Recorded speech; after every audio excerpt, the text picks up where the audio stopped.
Good morning, everybody. Today we are going to start a new point, inventory turnover ratio, also called material turnover ratio. તો આજે આપણે જોવાના છે inventory turnover ratio અથવા તો એને મટીરિયલ ટર્નઓવર રેશિયો પણ કહેવાય છે. First of all we have to understand what is inventory turnover ratio or material turnover ratio. Inventory કે material turnover ratio shows that there is a how much time turnover means up and down in material, એટલે કે મટીરિયલમાં કેટલી વખત up and down થાય છે, કેટલી વખત એને રિસીવ થાય છે અને ઇસ્યુ કરવામાં આવે છે, એટલે કે કેટલી વખત એ વર્ષ દરમિયાન હાઉ મેની ટાઈમ્સ આપણે રિસીવ કરીએ છીએ, બરાબર છે, જે તે પાર્ટી પાસેથી, અને જે ગોડાઉનમાં ઇસ્યુ કરવામાં આવે છે તો કેટલી વખત ઇસ્યુ થાય છે તેનો રેશિયો બતાવે છે. આ તો શોર્ટમાં મટીરિયલમાં જે અપ એન્ડ ડાઉન થાય છે મીન્સ ઇસ્યુ એન્ડ રિસીવ વર્ષમાં કેટલી વખત થાય છે તેનો રેશિયો છે ઇન્વેન્ટરી ટર્નઓવર, અથવા તેને મટીરિયલ ટર્નઓવર પણ કહેવાય છે. તેનો ફોર્મ્યુલા સિમ્પલ જ છે, material consume divide by average stock. Material consume divide by average stock. હવે એ માટે મટીરિયલ કન્ઝ્યુમ ને એવરેજ સ્ટોકના ફોર્મ્યુલા યાદ રાખવાના છે. તો મટીરિયલ કન્ઝ્યુમનો બેઝિક ફોર્મ્યુલા છે, સિમ્પલ છે, opening stock plus purchase minus closing stock. તો ફોર્મ્યુલા નવું નથી, સિમ્પલ છે અને ઇઝી છે. Opening stock plus purchase minus closing stock.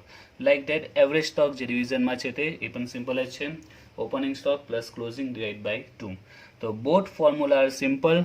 Okay, you know you have already learn this two formula in 12th, બરાબર છે. 12મા ધોરણમાં બંને ફોર્મ્યુલા વિશે આવી ગયું છે. 12થમાં તમને ખબર હોય કોસ્ટ ઓફ ગુડ્સ સોલ્ડ, એટલે કે વેચેલ માલની પડતરનું સૂત્ર આવતું હતું ત્યાં જ હતું, opening stock plus purchase minus closing, અને એવરેજ સ્ટોકનું સૂત્ર સમજવાની જરૂર નથી. નાઉ the second formula is material turnover in days. Okay, આ જે બતાવે છે તે કેટલી વખત, બરાબર છે, હાઉ મેની ટાઈમ્સ. ઓકે, પણ મટીરિયલ ટર્નઓવર ઇન ડેઝ તો એ કેટલા દિવસે અપ એન્ડ ડાઉન આવે છે, દેટ ઇઝ ઇન ડેઝ. તો આપણે દિવસમાં ફાઇન્ડ આઉટ કરીશું, આમાં કેટલી વખત હાઉ મેની ટાઈમ્સ, અને આમાં between how many days means time lag બતાવશે, કેટલા પર દર કેટલા દિવસે પર કેટલા ડે એમાં ચેન્જીસ આવે છે તેમ. તો જોઈએ એના માટે સમ 6. Find out material turnover ratio and material turnover in days from the following information of ABC Limited. તો ABC Limited ની જે ઇન્ફોર્મેશન આપેલી છે એના પરથી આપણે material turnover ratio find out કરવાનો છે, અને second is material turnover ratio in days, right. અને ઇન્ફોર્મેશન આપેલી છે opening stock, closing stock and purchase, 3 information છે. તો first of all we will find out material turnover ratio. Material turnover ratio કે inventory turnover ratio formula છે એનો material consume divide by average stock. Material consume divide by average stock. So for that V have to find both things, એક material consume અને એક average stock. તો સૌથી પહેલાં આપણે ફાઇન્ડ આઉટ કરીએ મટીરિયલ કન્ઝ્યુમ. તો એનો ફોર્મ્યુલા સિમ્પલ છે, opening stock plus purchase minus closing stock. Opening stock 15,000, purchase 80,000 and closing stock 25. So 15 plus 18 minus 25, answer is 70,000. Then we need average stock. Average stock, opening stock plus closing stock divide by 2. Opening stock છે 15,000, closing stock 25 divide by 2. 15, 25, 40 divide by 2, that is 20,000. તો હવે આપણે find out કરી શકીએ inventory turnover or material turnover. Material turnover ratio એનો formula છે material consume divide by average stock. Material consume થયું છે 70,000 and average stock 20,000 and the answer is 3.5. Present in times 3.5 times એમાં ટર્નઓવર થાય છે, એટલે કે ચેન્જીસ આવે છે, ઇસ્યુ એન્ડ રિસીવ થાય છે. Now other we have to find out material turnover in days. હવે એને દિવસમાં ફાઇન્ડ આઉટ કરવાનું છે. મટીરિયલ ટર્નઓવર બ્રેકેટમાં ઇન ડેઝ. એનો ફોર્મ્યુલા છે જે યરલી ડેઝ હોય 365 divide by material turnover ratio. તો સિમ્પલ ફોર્મ્યુલા છે ટોટલ જે ડેઝ હોય છે yearly divide by material turnover ratio. તો 365 divide by material turnover ratio 3.5 is equal to 104.29 અને રાઉન્ડ ઓફ કરીએ તો 104 ડેઝ. તો પર 104 ડેઝ મટીરિયલમાં ચેન્જીસ આવે છે, એમાં અપ એન્ડ ડાઉન થાય છે. રાઈટ. હવે જોઈએ next sum, question number 7. Look at the question. Find out purchase from the following information. તો હવે આમાં શું ફાઇન્ડ આઉટ કરવાનું છે? પરચેસ ફાઇન્ડ આઉટ આપણે કરવાની છે. તો ક્વેશ્ચનમાં શું આપેલું છે? Inventory turnover ratio 5 times. અત્યારે આપણે જે ફર્સ્ટ સમ જોયો એમાં ઇન્વેન્ટરી ટર્નઓવર રેશિયો આપણે ફાઇન્ડ આઉટ કરેલો હતો, અહીંયા ઓલરેડી આપી દીધો છે 5 ટાઈમ્સ. ઓપનિંગ સ્ટોક અને એવરેજ સ્ટોક આપેલું છે અને પરચેસ ફાઇન્ડ આઉટ કરવાની છે.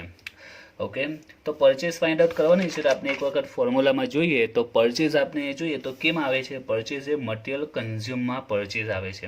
એટલે પરચેસ ફાઇન્ડ આઉટ કરવા માટે આપણી પાસે મટીરિયલ કન્ઝ્યુમ હોવું જરૂરી છે. ઓપનિંગ સ્ટોક ને ક્લોઝિંગ સ્ટોક. જો આપણી પાસે 3 વિગત હશે તો આપણે પરચેસ ફાઇન્ડ આઉટ કરી શકીશું. Right.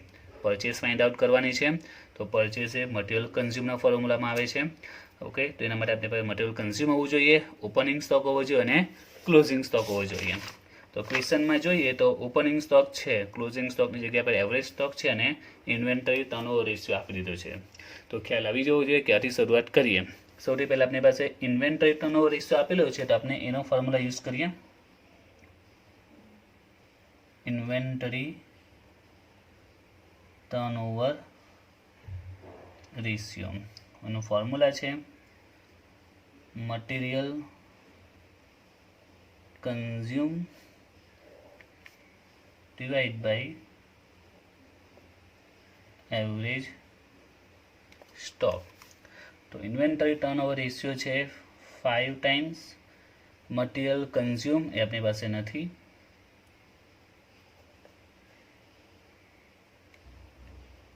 Divide by average stock that is 45.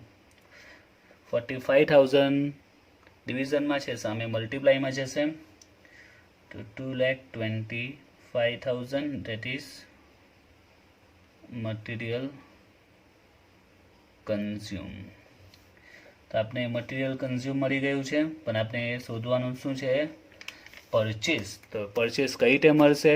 ફરીથી ફોર્મ્યુલા પર જોઈએ તો મટીરિયલ કન્ઝ્યુમ મળ્યું છે આપણે, એનું ફોર્મ્યુલા છે opening plus purchase minus closing. તો મટીરિયલ કન્ઝ્યુમ આપણી પાસે છે, પરચેસ ફાઇન્ડ આઉટ કરવાનું છે તો આપણી પાસે હજુ શેની જરૂર પડે? ઓપનિંગ અને ક્લોઝિંગ સ્ટોક હોવો જોઈએ. જો એ બે હશે તો આપણે મટીરિયલ કન્ઝ્યુમના ફોર્મ્યુલા પરથી પરચેસ શોધી નાખીશું. એટલે હવે આપણે જરૂર છે ઓપનિંગ અને ક્લોઝિંગ સ્ટોકની. તો ક્વેશ્ચનમાં જોઈએ, ક્વેશ્ચનમાં ઓપનિંગ સ્ટોક છે અને એવરેજ સ્ટોક છે, ક્લોઝિંગ સ્ટોક નથી. તો એવરેજ સ્ટોક પરથી આપણે ક્લોઝિંગ સ્ટોક શોધી નાખીએ. એવરેજ સ્ટોકનું formula opening stock plus closing stock divide by 2. તો એવરેજ સ્ટોક છે 45, ઓપનિંગ સ્ટોક 30,000, ક્લોઝિંગ સ્ટોક નથી, ડિવાઈડ બાય 2. 2 સામે મલ્ટીપ્લાયમાં જશે તો 90,000, ઓપનિંગ 30, ક્લોઝિંગ નથી. પ્લસ 30 સામે જશે એટલે માઇનસ 60 થઈ જશે, that is closing stock.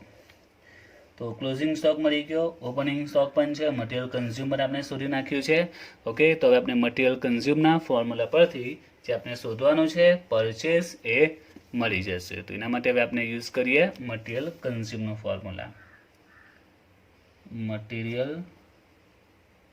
Consume formula છે opening stock plus purchase minus closing stock. તો મટીરિયલ કન્ઝ્યુમ આપણે ફાઇન્ડ આઉટ કર્યું 2,25,000. ઓપનિંગ સ્ટોક છે 30,000 પ્લસ પરચેસ ફાઇન્ડ આઉટ કરવાની છે and closing stock that is 60,000. તો પરચેસ ફાઇન્ડ આઉટ કરવાનું છે 30-60 બંનેને સામે બાજુ લઈ લઈએ. 225 પ્લસ 30 માઇનસ થઈ જશે and minus 60 plus is equal to purchase. 225 માંથી 30 માઇનસ કરીએ અને 60 પ્લસ કરીએ તો આન્સર આવશે 30-60 ઓકે 255. તો આપણે પરચેસ મળશે 2,55,000.